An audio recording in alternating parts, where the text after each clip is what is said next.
Jaundice కామెర్లు అనేది చిన్నపిల్లల నుంచి పెద్దల వరకు వచ్చే అతి ప్రమాదకరమైన జబ్బు.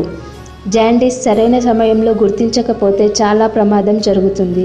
కామెర్ల లక్షణాలు తెలియగానే వెంటనే చికిత్స తీసుకోవడం వల్ల సులభంగా తగ్గించుకోవచ్చు.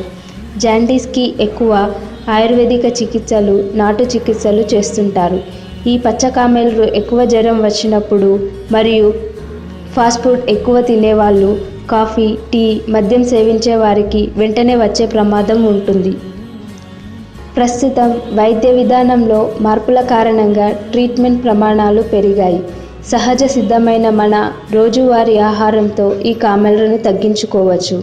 ఆల్కహాల్ లేదా కాఫీ, టీ ఎక్కువ తీసుకోవడం వలన దాని ప్రభావం లివర్ మీద పడి ఈ కామెర్ల వ్యాధి వస్తుంది.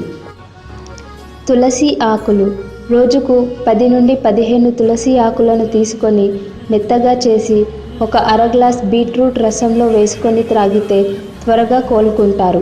అంతేకాదు, కిడ్నీలో రాళ్ళు ఉన్న బీట్రూట్ రసం రాళ్లను కరిగిస్తుంది. ఇది జీర్ణ వ్యవస్థని మెరుగుపరుస్తుంది. మజ్జిగ రోజుకు 4 గ్లాసుల మజ్జిగ తీసుకోవాలి. అందులో అల్లం, కొంచెం మిరియాల పొడి కలుపుకొని త్రాగాలి.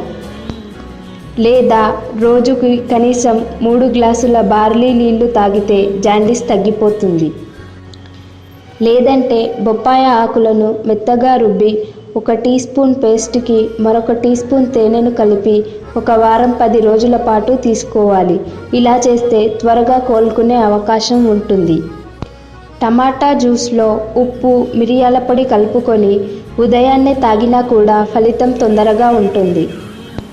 క్యారెట్ జ్యూస్ తీసుకోవడం వల్ల కూడా తొందరగా నయమవుతుంది. పసుపు యాంటీబయాటిక్ లక్షణాలను కలిగి ఉంటుంది. చిటికెడు పసుపును గోరువెచ్చని నీటిలో వేసి ఉదయాన్నే ఖాళీ కడుపుతో రోజూ తాగాలి. ఇలా చేయడం వల్ల కడుపులో ఉన్న క్రిములను అంతం చేస్తుంది. చెరుకు రసం తీసుకోవడం వల్ల కూడా చాలా ఫలితాలు ఉంటాయి.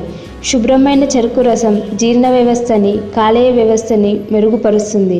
ఆ చెరుకు రసంలో కొద్దిగా నిమ్మరసం కలిపితే ఇంకా మంచిది.